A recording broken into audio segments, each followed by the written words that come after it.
For watching, don't forget to like, comment, share and subscribe only on Al Rahman Digital Channel. فَفِرُّوا إِلَى اللَّهِ إِنِّي لَكُمْ مِنْهُ نَذِيرٌ تم سب اللہ کی طرف دوڑ پڑو۔ فرار کے بارے میں پچھلے جمعے میں عرض کر چکا ہوں۔ فَفِرُّوا فرار ہے، اور فرار کس چیز سے ہوتا ہے؟ فرار اس چیز سے ہوتا ہے جہاں سے انسان کو خطرہ ہو۔ خطرہ ہے تو بھاگو، یا مقابلہ کرو یا بھاگو۔ جس چیز کا مقابلہ نہیں ہوتا وہاں سے بھاگو، فرار اختیار کرو۔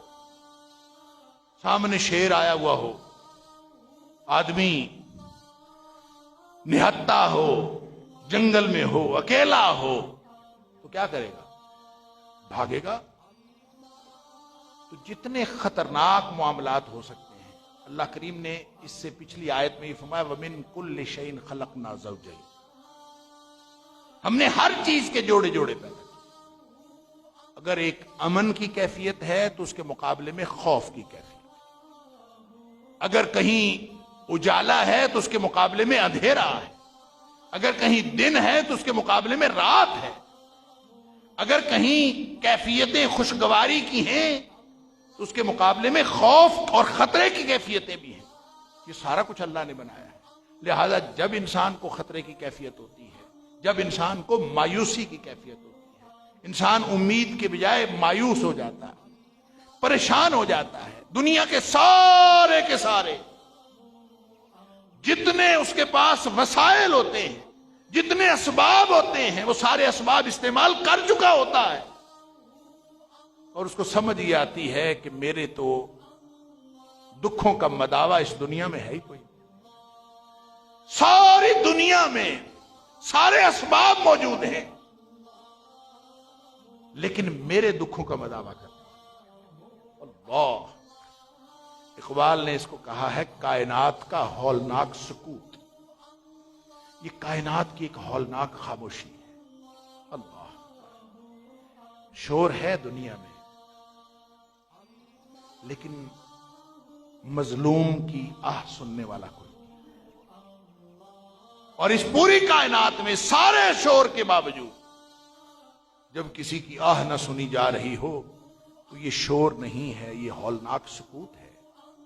یہ تو بہت ہی خوفناک قسم کی خاموشی ہے، جس میں کسی مظلوم کی آہ نہ سنی جائے، مظلوم کی داد رسی کرنے والا کوئی نہ ہو، اس کی بات سننے والا کوئی نہ ہو، اور شور اتنا ہو کہ کان پڑی آواز سنائی نہ دیتی ہو، تو اس کا مطلب ہے کہ یہ کائنات اصل میں شور میں ڈوبی ہوئی نہیں ہے، یہ ہولناک سکوت میں ڈوبی ہے۔ اور اقبال کہتا ہے کہ یہ کائنات کا ہولناک سکوت ہے، اور پھر وہ اس ہولناک سکوت میں وہ دعا کو ڈیفائن کرتا ہے۔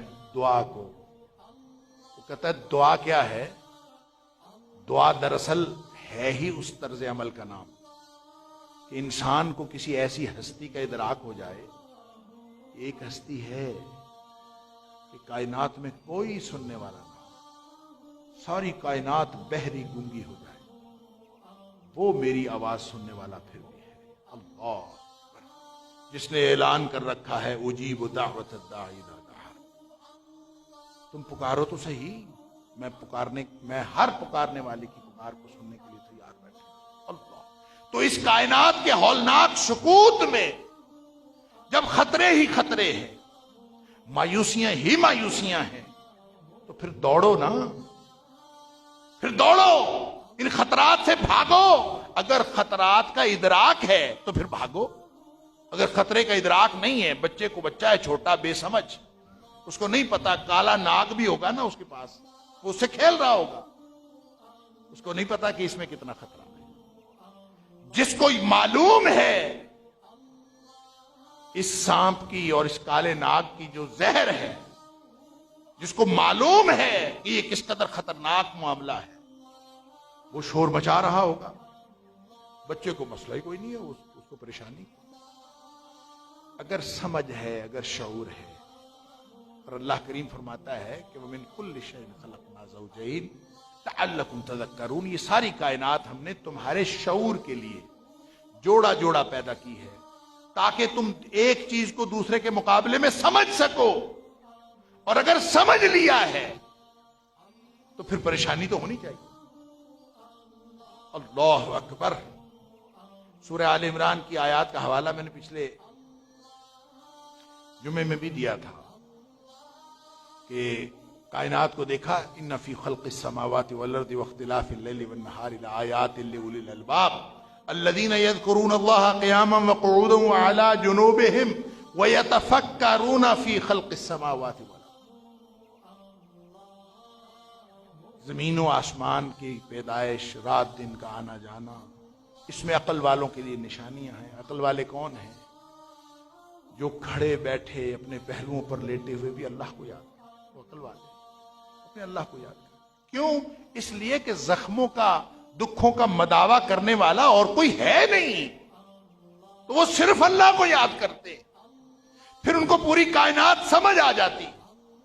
وہ سائنسدان ہیں تو ان کو جلدی سمجھ آ جاتی، وہ سائنسدان نہیں بھی ہیں تو وہ کائنات کے اس فینومینا کو دیکھتے ہیں، ان کو سمجھ آ جاتی اس کائنات کی کہ یہ اللہ نے بے مقصد پیدا نہیں کیا، اور یہ کائنات با مقصد پیدا کی ہے، اس نے امتحان کے لیے پیدا کیا ہے، امتحان تو پھر اس نے لینا ہے، اور جو امتحان میں کامیاب ہوگا وہ جنت میں جائے گا، جو امتحان میں ناکام ہوگا وہ جہنم میں جائے گا۔